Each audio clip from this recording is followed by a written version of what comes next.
ইতিহাস, আবেগ কিংবা চরম প্রতিদ্বন্দ্বীর বিপক্ষে প্রতিযোগিতার লড়াই কি নেই দুই জাতির মুখোমুখি দেখাই ঘরের মাঠে বাংলাদেশ আর প্রতিপক্ষ হিসেবে থাকবে পাকিস্তান।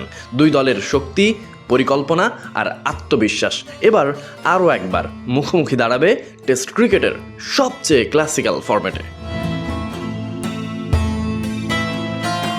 বাংলার মাটিতে খেলা এই সিরিজে পাকিস্তান টেস্ট দলের নেতৃত্বে থাকছেন শান মাসুদ। তার নেতৃত্বে 16 সদস্যের স্কোয়াডে জায়গা পেয়েছে অভিজ্ঞতার সঙ্গে বেশ কিছু তরুণ মুখ, যারা প্রথমবারের মতো টেস্ট দলে ডাক পেয়েছেন। নতুনদের মধ্যে রয়েছেন আবদুল্লাহ ফজল, আহমদ বাট, আজান ওয়াইস এবং মোহাম্মদ গাজীঘড়ি। এই সুযোগকে অনেকেই দেখছেন ভবিষ্যতের বড় মঞ্চে নিজেদের প্রমাণ করার প্রথম ধাপ হিসেবে। খুশির খবরও আছে, দলে ফিরেছেন নিয়মিত মুখ বাবর আজম, শাহিন শাহ আফ্রিদি, মোহাম্মদ রিজওয়ান এবং ইমামুল হকরা। অভিজ্ঞতা আর তারুণ্যের মিশেলে গড়া এই স্কোয়াড নিয়েই বাংলাদেশ সফরে নামবে পাকিস্তান। বাংলাদেশের বিপক্ষে ম্যাচ ঘিরে এসেছে বেশ কিছু নতুন পরিকল্পনা, এসেছে বড় পরিবর্তন। কোচিং স্টাফ, যার বড় উদাহরণ সাবেক অধিনায়ক সরফরাজ আহমেদকে রেড বলের প্রধান কোচ হিসেবে দায়িত্ব দেওয়া হয়েছে।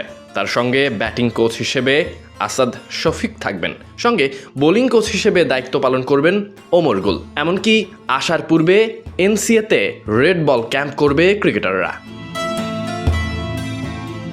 এবারের আশা 5 বছর পর টেস্ট সিরিজ খেলতে বাংলাদেশে পাকিস্তান। 2 ম্যাচের এই সিরিজ ঘিরে ইতিমধ্যেই ক্রিকেট প্রেমীদের মধ্যে শুরু হয়ে গেছে আলাদা উত্তেজনা। শুধু কি তাই, আইসিসি বিশ্ব টেস্ট চ্যাম্পিয়নশিপ 2025 থেকে 27 চক্রের অংশ হিসেবে এই সিরিজে মুখোমুখি হবে 2 দল। সিরিজের জন্য পাকিস্তান দল আগামী 2রা মে ঢাকায় পৌঁছাবে। সূচি অনুযায়ী প্রথম টেস্ট মাঠে গড়াবে 8 মে থেকে 12 মে পর্যন্ত ঢাকার শেরেবাংলা জাতীয় ক্রিকেট স্টেডিয়ামে। এরপর দ্বিতীয় টেস্ট অনুষ্ঠিত হবে 16 মে থেকে 20 মে পর্যন্ত সিলেট আন্তর্জাতিক ক্রিকেট স্টেডিয়ামে। দীর্ঘ বিরতির পর পাকিস্তানের এই বাংলাদেশ সফরকে ঘিরে 2 দলের সমর্থকদের মাঝেই বাড়তি আগ্রহ তৈরি হয়েছে। এদিকে বাংলাদেশ ঘরের মাঠের সুবিধা পাবে, অন্যদিকে পাকিস্তান চাইবে অভিজ্ঞ আর তরুণদের দিয়ে বাংলাদেশকে ধুলোয় মেশাতে। এর মাঝে ইতিহাস, ঐতিহ্য আর জাতিগত পার্থক্য তো আছেই, সব মিলিয়ে জমজমাট এক লড়াইয়ের অপেক্ষা। Sadik Ahmed Sunny, BD cric time.